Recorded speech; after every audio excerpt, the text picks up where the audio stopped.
Hello everyone, आज हम class 10 mathematics के एक चैप्टर ट्रिग्नोमेट्री यानी त्रिकोणमिति का अध्ययन करने जा रहे हैं। तो एकदम स्टार्टिंग से हम बताएंगे कि त्रिकोणमिति होता क्या है, त्रिकोणमिति होता क्या है, डेफिनेशन के साथ साथ, और एकदम स्टार्टिंग से solution. The definition of the trigonometry, the branch का trigonometry basically deals with the study of the relationship between the sides and angles of right angle triangle.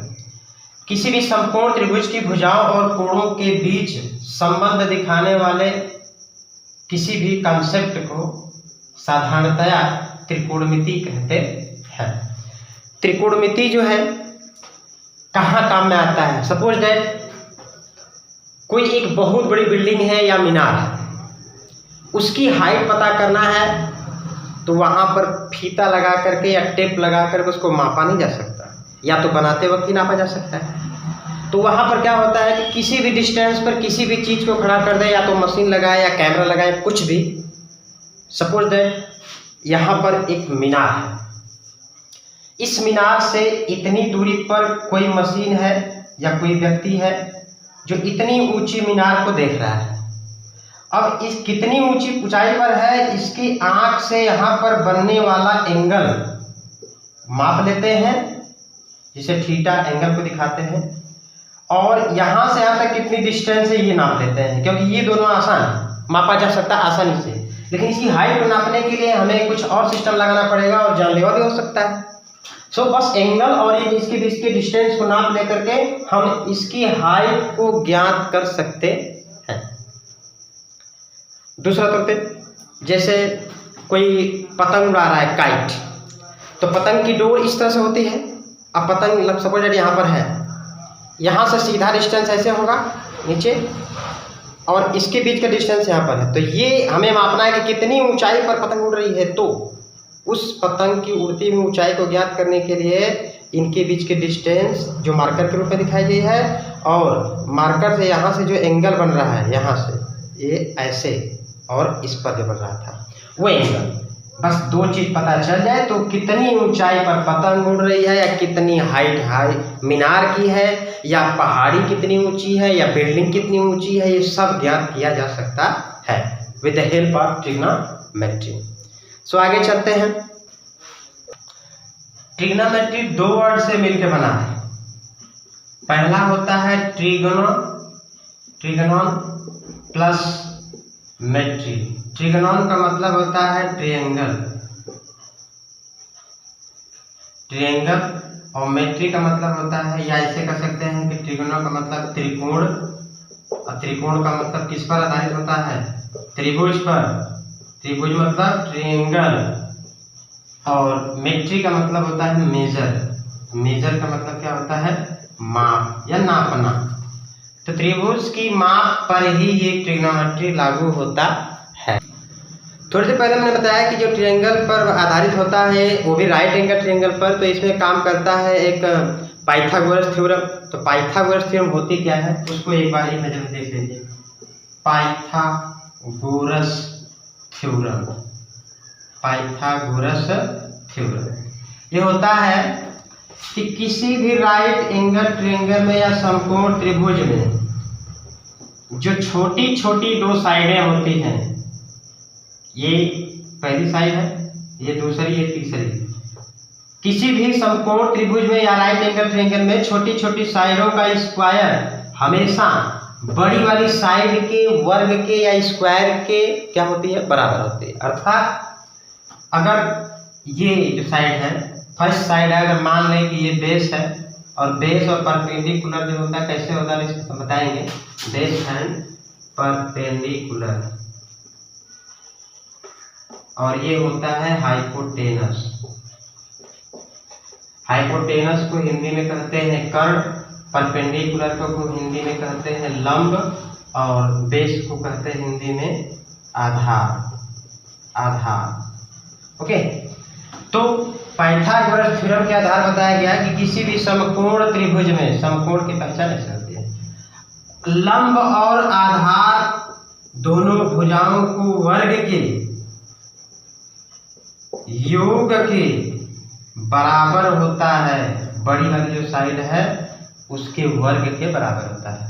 अर्थात किसी भी समकोण त्रिभुज के लंब का स्क्वायर प्लस आधार का स्क्वायर बराबर कर्ण का स्क्वायर, यानी इंग्लिश में इसको perp square plus base square equal to hypotenuse square कहते हैं। शॉर्ट में इसको दिखाते हैं P square plus B square equal to H square. तो ये होता है पाइथागोरस थ्योरम, यानी इसी के आधार पर हम पूरा ट्रिग्नोमेट्री पढ़ते हैं। अब ट्रिग्नोमेट्री में थोड़ी सी वैल्यू बदलती है कि एंगल जहां होता है उसके सामने का कैसे होता है। जैसे कि राइट एंगल ट्रायंगल कंडीशन होती है कि जो राइट एंगल ट्रायंगल होता है इसमें राइट एंगल जो है उसके ठीक सामने की जो साइड होती है वो हाइपोटेनस होती है। ओके, और इस बार जो ये जो है एडजेसेंट साइड्स जो है पार्श्वी साइड, इसमें एक बेस होता है एक पर्प होता है जो पृथ्वी पर अर्थ पर परपेंडिकुलर लाइन के रूप में होता है, उसे कहते हैं पर्प यानी परपेंडिकुलर, और जो ऐसे होता है उसको कहते हैं बेस। ये पाइथागोरस में सिंपली लागू होता है, बट ट्रिग्नोमेट्री में इसका जो मेजरमेंट है परपेंडिकुलर और बेस का वो थोड़ा सा बदल जाता है। कैसे? दो एग्जांपल हमने यहाँ लिया है, दोनों ट्रायंगल का नाम ABC ही है, दोनों राइट एंगल है एट बी। अब दोनों में हमें पर्प और बेस पता करना है। हाइपोटेनस तो एकदम साफ है कि इसके सामने की जो साइड होती है वो हाइपोटेनस, किसके सामने की? पर जो राइट एंगल है उसके ठीक सामने क्या होता है? हाइपोटेनस होता है। बाकी की दो साइडें क्या होती है? पर्प और बेस, पर्प और बेस। अब इसमें कौन पर्प है कौन बेस है ये डिफाइन करना है। देखिए, जिस एंगल के लिए पूछा गया है इसमें दो एक्यूट एंगल है, एक ए है और एक सी है, जैसे कि इसमें दिखाया गया है। तो सी यहाँ पर एंगल सी के लिए है, तो यहाँ पर आप कह सकते हैं कि एंगल सी के लिए फॉर एंगल सी, कोण सी के लिए ठीक ये जो एंगल दिया है इसके सामने जो होता है वो पर्प कहलाता है। इसमें क्या होगा? यहाँ पर एंगल नहीं दिया गया है, इसका मतलब ये एंगल ए के लिए निकालना है, तब इसके लिए क्या कहेंगे? For angle A. Angle A के लिए क्या होगा? पर्प जो है, इसमें क्या है? पर्प यानी लंब जो है वो है AB, बट इसमें पर्प कौन है? BC, क्योंकि इसके सामने की साइड क्या होती है? पर्प होती है। तो इसमें पर्प क्या है? BC है। अब हाइपोटेनस पता है और पर्प भी पता है, तो बाकी का बचा क्या? हाइपोटेनस। तो बेस, तो ये बेस होगा और यहाँ पर बेस ऐसे होगा। अब इसमें कहेंगे कि ये वाला बेस है तो इसमें ये वाला पर्प है, तो ये कैसे बेस हो गया? फिर से एंगल जो दिया गया है, अगर एंगल सी के लिए कहेगा तो एंगल सी यहाँ है तो इसके सामने पर्प होगा। इसमें एंगल ए के लिए कहा है तो एंगल ए यहाँ नहीं बल्कि यहाँ है, तो इसके लिए इसके ठीक सामने जो साइड होती है वो पर्प होगी। ठीक इसी तरह से बेस निकालेंगे दोनों में, तो दोनों में बेस क्या है? इसमें बेस क्या बचा है? BC, और इसमें बेस क्या है? AB। क्लियर है? हाइपोटेनस तो तुरंत पता चल जाता है। ठीक है, आगे देखिए। त्रिकोणमितीय अनुपात। त्रिकोणमितीय अनुपात कुल 6 होते हैं। कौन कौन होते हैं? पहला साइन, इसको शॉर्ट में कहते हैं साइन। यहाँ पर कैपिटल में यस है लेकिन यहाँ पर यस है। जब कोई भी क्वेश्चन को सॉल्व किया जाता है उसमें ट्रिग्नोमेट्री रेशियोज को सब स्मॉल लेटर में लिखते हैं, कोई पहला लेटर कैपिटल नहीं होना चाहिए। कोसाइन यानी कॉस, टेंजेंट मतलब टेन, कॉटेंजेंट मतलब कॉट, सेकेंट मतलब सेक, और कोसेक एंट मतलब कोसेक। अब इन सब में रिलेशन बताने जाएंगे। तो रिलेशन क्या होता है? देखिए, साइन का रिलेशन होता है कोसेक से, कॉस का रिलेशन सेक से, और टेन का कॉट से। ये सब एक दूसरे के रेसिप्रोकल होते हैं, यानी sine is equal to 1 upon cosec. ठीक इसी तरह से दूसरा रिलेशन कॉस का, तो cos is equal to 1 upon sec, और तीसरा tan is equal to 1 upon cot. ये तो सिर्फ दिखाया गया रिलेशन। इसमें क्या है? एंगल के साथ जब दिखाते हैं तो इसको बोलते हैं साइन थीटा, ये थीटा क्या है, कोई एंगल है। यस यानी जो साइन का पहला लेटर एस है ये थीटा इनकी साइज से बड़ा होता है, थीटा ये कैपिटल होता है, बड़ा होता है हमेशा एंगल, tan थीटा। तो यहाँ पर हो जाएगा cosec theta, sec theta, cot theta angle के साथ में। तो ये रहा इसमें रेसिप्रोकल रिलेशन। आगे टॉपिक देखिए, किसी भी राइट एंगल ट्रायंगल में जो साइन कॉस टेन इन सबकी जो वैल्यूज होते हैं उनको निकालने के लिए दो तरीके से फार्मूला बताते हैं। पहला होता है जो इंग्लिश मीडियम में ज़्यादातर यूज किया जाता है, जैसे साइन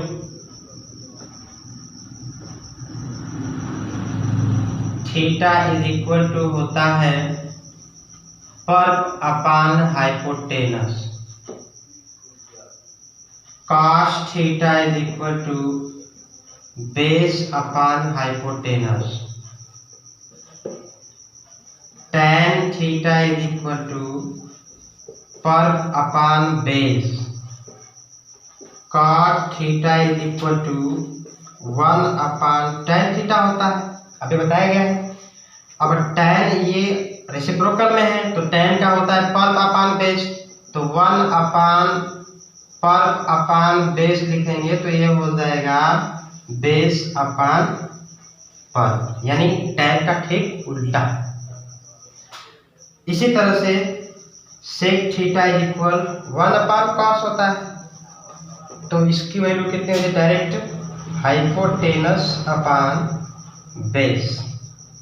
इसी तरह से कोसेक थीटा अगर है तो 1 अपान साइन थीटा होता है, यानी ये हो जाएगा हाइपोटेनस अपान पर्प। तो ये रहा फार्मूला इन सबका। शॉर्ट में जो फार्मूला इसका लर्न करने का तरीका जो बताया जाता है वो होता है पी डी पी अपान एच एच डी, जिसमें इन सबका मतलब समझा देते हैं। पी फॉर पर, एच फॉर हाइपोटेनस, ये होता है वैल्यू साइन का, साइन थीटा का। और जब नीचे से ऊपर पढ़ेंगे हाइपोटेनस अपान पर पढ़ेंगे तो ये हो जाएगा कोसेक थीटा का, ठीक है। अब बी अपान एच अगर है तो बेस अपान हाइपोटेनस क्या होता है, कॉस, तो ऊपर से क्या होगा कॉस थीटा और नीचे से क्या होगा इसका हाइपोटेनस अपान बेस, यानी सेक थीटा होगा। उसी तरह से ये पर्प अपान बेस जो है वो क्या होगा tan थीटा, और नीचे से ऊपर पढ़ेंगे तो क्या हो जाएगा cot थीटा।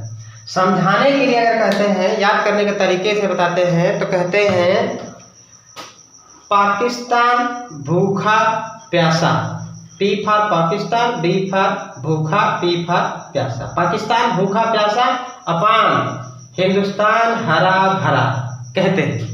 ये केवल समझाने का तरीका एक है, याद करने का है कि थोड़ा याद करने में आसानी हो जाए। और हिंदी मीडियम में कैसे समझाता है इसी को, ठीक इसी चीज को कैसे समझाता है, देखिए लाल बटे कक्का, लाल बटे कक्का लिखा जाता है।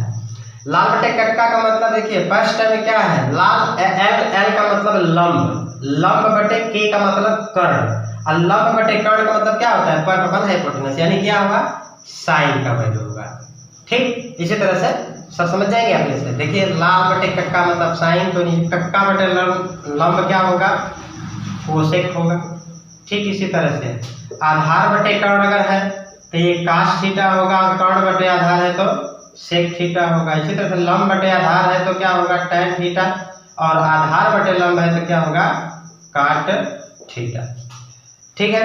याद करने के तरीके थे। इसके बाद बताते हैं आपको है कि इसमें कैसे कुछ क्वेश्चन सॉल्व करते हैं।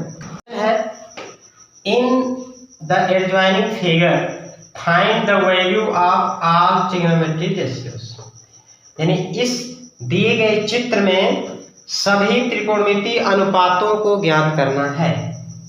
कैसे निकालेंगे, सबका मेजरमेंट दिया गया होगा, जैसे ये 3 है, ये 4 है, ये 5 है, ट्रिग्नोमेट्रिक रेशियो में है। तो कैसे फाइंड आउट करेंगे, तो सबसे पहले किसी एंगल के लिए महत्व देना होगा। तो यहाँ पर क्वेश्चन में होना चाहिए था कि फिगर फॉर एंगल ए, यानी सॉरी आर, एंगल आर। यानी इस एंगल के लिए हमें सभी ट्रिग्नोमेट्री रेशियोज को फाइंड आउट करना है। देखिए कैसे करेंगे। सबसे पहले हम नोट कर लेंगे कि क्या क्या निकालना है। एंगल आर के लिए साइन आर, फिर कास आर, टैन आर, सबको निकाल लीजिए। इन तीनों के बाद इसके अपोजिट जो आते हैं, साइन का कोसेक आर, कॉस का सेक आर, फिर टैन का कॉट आर, सभी एंगल आर के लिए निकालना है। साइन आर मीन्स पर अपॉन हाइपोटेनस। पर कितना है, ये एंगल आर है तो इसके सामने क्या होगा पर, और ये क्या होगा बेस। ये तो हाइपोटेनस फिक्स है कि सबसे लार्जेस्ट साइड क्या होती है, हाइपोटेनस होती है, वो भी राइट एंगल के ठीक सामने होती है। तो पर अपॉन हाइपोटेनस, पर की वैल्यू कितनी है 4, और 4 अपॉन कितना हो गया 5, फर्स्ट निकल गया। तो ये कोसेक आर की वैल्यू कितनी होगी, इसका अपोजिट होता है उल्टा, यानी 5 upon 4। Cos are base upon hypotenuse होता है, बेस कितना है 3 अपॉन और हाइपोटेनस 5, 3 अपॉन 5 हो गया।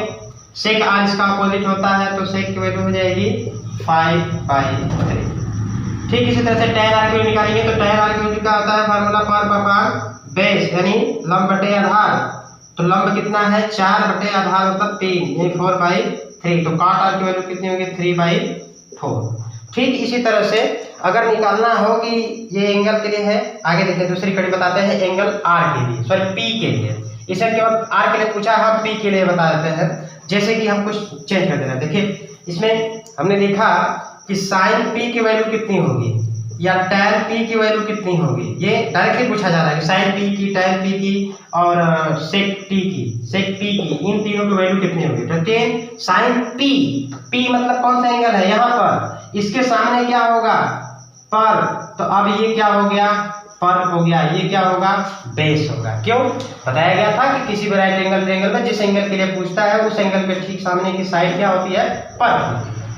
तो ये पर हो गया, तो फार्मूला आता है साइन पी, पी का वैल्यू क्या होता है मतलब साइन का पर अपॉन हाइपोटेनस। पर कितना है 3 और हाइपोटेनस कितना है 5, इसका वैल्यू कितना हो गया 3/5। टैन पी, टैन पी का मतलब पर अपॉन बेस यानी 3/5, पर अपॉन बेस यानी 3/4, सॉरी 4। सेक पी, सेक पी का वैल्यू मतलब कितना होता है कास का अपोजिट, कास का अपोजिट क्या होता है सेक, और फार्मूला क्या होता है कास का पर, सॉरी बेस अपॉन हाइपोटेनस। तो इसका क्या होगा हाइपोटेनस अपॉन बेस। फार्मूला याद रखेंगे तब ये कर पाएंगे आसानी से। हाइपोटेनस कितना है 5, बेस कितना है 4, ऐसे।